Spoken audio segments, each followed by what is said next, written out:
झंडा लहराना है, महागठबंधन को जिताना है। बिहार का चुनाव आरजेडी की कमान संभाल रहे तेजस्वी के लिए आर या पार की लड़ाई है। बिहार में इस बार अगर लालटेन नहीं जल पाई तो लालू के लाल की ही नहीं, आरजेडी का भविष्य भी खटाई में पड़ जाएगा। हरे कृष्ण हरे हरे, लालटेन जले घरे घरे, हरे कृष्ण हरे हरे, लालटेन जले घरे। इस बार हमारी जीत जो है वो बिल्कुल तय है। एनडीए का सफाया होना निश्चित है क्योंकि जनता ने मूड बनाया है। एबीपी न्यूज सी वोटर के ताजा ओपिनियन पोल में बिहार में एक बार फिर एनडीए की सरकार बनती दिख रही है। ओपिनियन पोल में लोगों ने सीएम के तौर पर पहली पसंद नीतीश कुमार को बताया है। उन्हें करीब 31% लोगों ने सीएम के तौर पर पसंद किया है। तेजस्वी दूसरे नंबर पर हैं। उन्हें 15% लोगों ने सीएम पद की पहली पसंद बताया है। तीसरे पायदान पर सुशील मोदी हैं। नीतीश को मात देने के लिए तेजस्वी हर दांव आजमा रहे हैं। तेजस्वी ने ऐलान किया है कि अगर उनकी सरकार बनी तो वो सबसे पहले 10 लाख नौकरियां देने का फैसला करेंगे। मैं बिहार के नौजवानों, युवाओं से ये कहना चाहता हूं कि राष्ट्रीय जनता दल को मौका मिलेगा, जब सरकार बनेगी तो पहला कैबिनेट मीटिंग जो होगा, पहला जो कैबिनेट मीटिंग होगा, पहले दस्तखत से लगभग 10 लाख नौकरियां निकाली जाएंगी। 10 लाख नौकरियां निकाली जाएंगी और ये वादा नहीं है, मजबूत इरादा है। बिहार में इस बार लड़ाई लालू राबड़ी के 15 साल बनाम नीतीश कुमार के 15 साल की है। बीजेपी जेडीयू गठबंधन लालू राबड़ी के 15 साल को जंगल राज के तौर पर पेश कर रहा है। तेजस्वी यादव आरजेडी की इस छवि को तोड़ना चाहते हैं, लेकिन क्या तेजस्वी का तेज इस बार कोई करिश्मा कर पाएगा? 15 साल हम लोग सत्ता में रहे, लेकिन हम सरकार में नहीं थे, हम तो छोटे थे, लेकिन फिर भी हमारी सरकार रही। लेकिन इस पे कोई इनकार नहीं कर सकता कि लालू जी ने सामाजिक न्याय नहीं किया। लालू जी ने सामाजिक न्याय किया। वो दौर अलग दौर था। ठीक है, 15 साल में हमसे कोई कमी या भूल होगी तो हम उसके लिए माफी भी मांगते हैं। लालू प्रसाद के जिस 15 साल के शासन को उनके विरोधी जंगल राज कहते आए हैं, तेजस्वी अब उस आरोप से छुटकारा पाना चाहते हैं। तेजस्वी जनता से माफी मांग चुके हैं।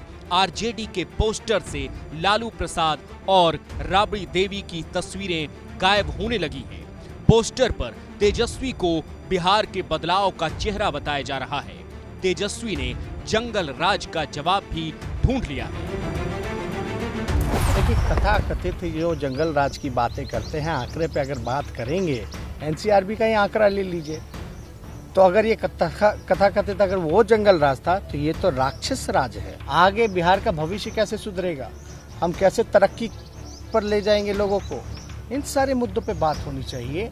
और हम लोगों के पास विजन है, हम लोगों के पास पूरा ब्लूप्रिंट है, हम लोग काम पे विश्वास करते हैं और हम लोग जो है इस बार जनता पर हमारा पूरा भरोसा है और जनता ने मूड बना लिया है कि इस बार एनडीए का सफाया होगा और हमारी सरकार तय है। देखिए, तेजस्वी यादव ठीक उसी प्रकार से युवराज घोषित होना चाहते हैं जैसे मुगलिया सल्तनत में माँ बाप को जेल में डाल देते थे, भाई बहनों को निपटा देते थे।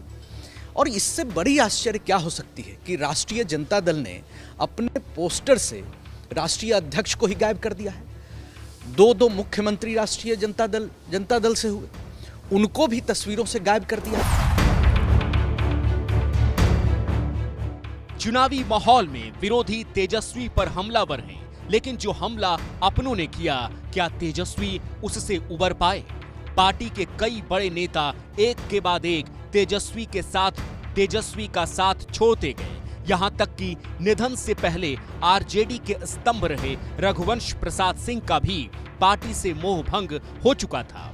रघुवंश बाबू के इस्तीफे की चिट्ठी पर तेज प्रताप ने बेहद तीखा तंज कसा था। पार्टी है, पार्टी समुंदर होता है। एक लोटा जल निकाल करके बाहर कर देगा तो पानी खत्म नहीं होता है। इसीलिए पार्टी में लोग है, संगठन में नाराज चलते हैं, लेकिन सब मान भी जाते हैं। तो ये एक तरीके का परिवार है। तेज प्रताप के बयानों से आरजेडी कई दफा मुश्किल में फंस चुकी है तेजस्वी, लेकिन बड़ा सवाल ये है कि रघुवंश प्रसाद जैसे कद्दावर नेताओं की आरजेडी ने कितनी कद्र की। क्या उनकी नाराजगी को पार्टी समझ पाई? जिस तेजी के साथ तेजस्वी यादव नीतीश कुमार की सत्ता को चुनौती दे रहे थे, अचानक उस रफ्तार में मानो ब्रेक सा लग गया है। विरोधियों की तमाम उंगली इस वक्त लालू परिवार की तरफ उठ रही है। आरोप लग रहे हैं कि लालू यादव के बेटे पार्टी को बर्बाद कर रहे हैं। श्री तेज प्रताप जी ने आदरणीय स्वर्गीय रघुवंश बाबू की तुलना एक लोटा पानी से की ही नहीं थी। इसको मुद्दा बना रही है एनडीए, इसलिए कि एनडीए के नेताओं को ये आभास हो चुका है जनता के आक्रोश से कि एनडीए की लोटिया बिहार में डूबेगी। तो अब लोटिया इनकी एनडीए की डूबेगी, तो ये एक लोटा की बात को लेकर घूम रहे हैं। कुछ दिनों पहले तेजस्वी बिहार के बाढ़ग्रस्त इलाकों में घूमते नजर आ रहे थे। तेजस्वी बाढ़ में डूबे गांव में आरजेडी की जमीन तलाश रहे थे। अंदाज लालू प्रसाद जैसा था, वो बाढ़ पीड़ितों को नोट बांट रहे थे। तेजस्वी के कंधे लालू की राजनीतिक विरासत है, लेकिन वो न तो लालू जैसे करिश्माई हैं और न ही लालू की तरह पार्टी पर मजबूत पकड़ बना पाए हैं।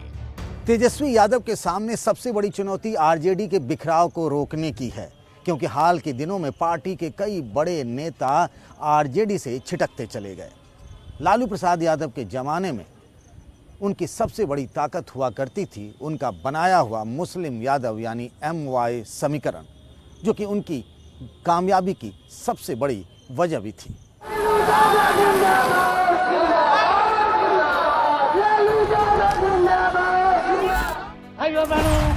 लालू प्रसाद ने मुस्लिम यादव समीकरण के दम पर बिहार में आरजेडी का एक मजबूत जनाधार तैयार किया था, लेकिन इन पर आरजेडी की पकड़ दिनों दिन ढीली पड़ती गई। यादव समाज के कई नेता पार्टी से छिटकते चले गए।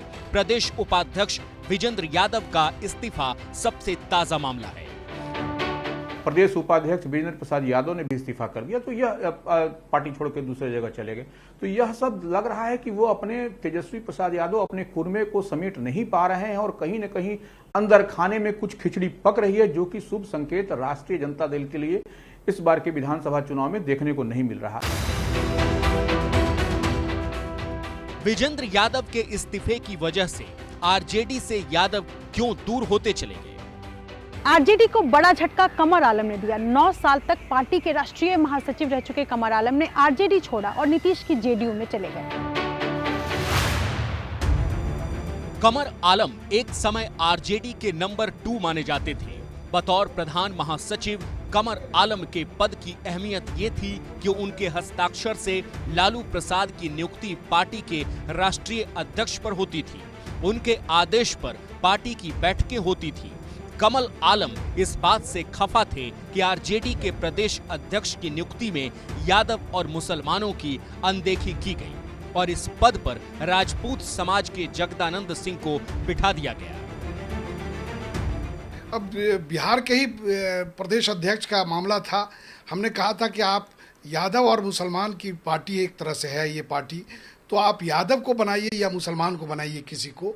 तो एक ऐसे इंसान को प्रदेश अध्यक्ष के रूप में ला करके सौंप दिया इन लोगों ने, जिस इंसान के दिल में किसी वर्कर के लिए कोई मोहब्बत ही नहीं है, ऐसे इंसान को प्रदेश अध्यक्ष बना दिया। आप पता चला सकते हैं तमाम जो आरजेडी का वर्कर है उसके दिल में बहुत तकलीफ है इस प्रदेश अध्यक्ष को लेकर।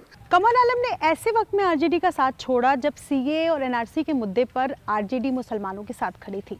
फिर भी कमल आलम ने आरजेडी छोड़ नीतीश कुमार के साथ जाने का फैसला किया। राजनीति के चाणक्य कहे जाने वाले नीतीश कुमार लगातार मुस्लिम वोट बैंक में सेंध मार रहे हैं।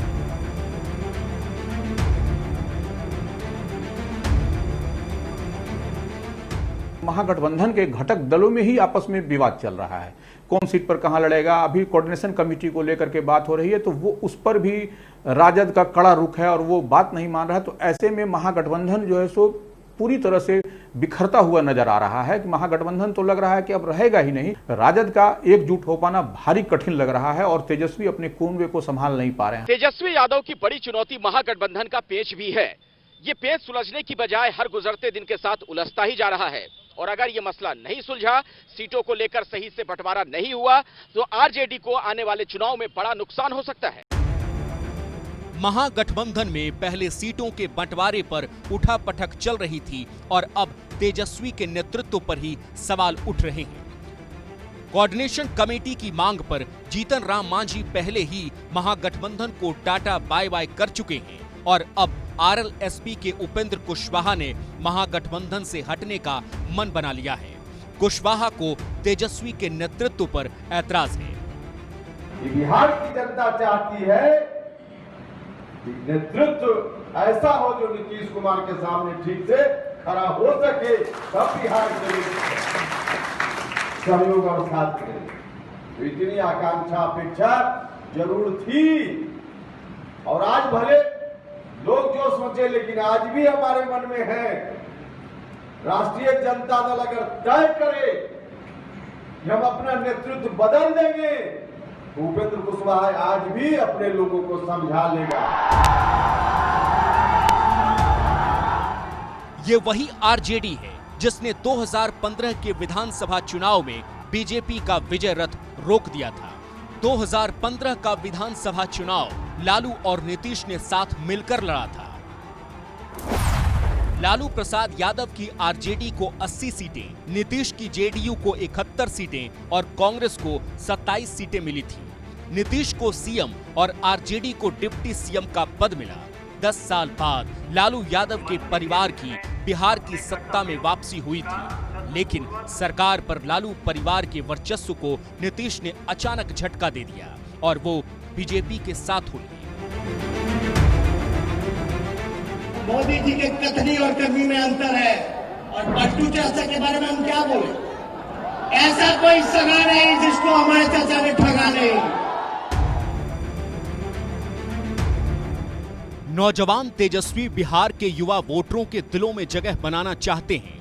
तेजस्वी नीतीश सरकार के सामने बिहार के 7 करोड़ युवाओं के लिए रोजी रोजगार और खेती से जुड़े सवाल उठा रहे हैं, लेकिन चुनावी समर में उतरे तेजस्वी के लिए बड़ा सवाल ये है कि क्या वो एनडीए के वोट बैंक को तोड़ पाएंगे।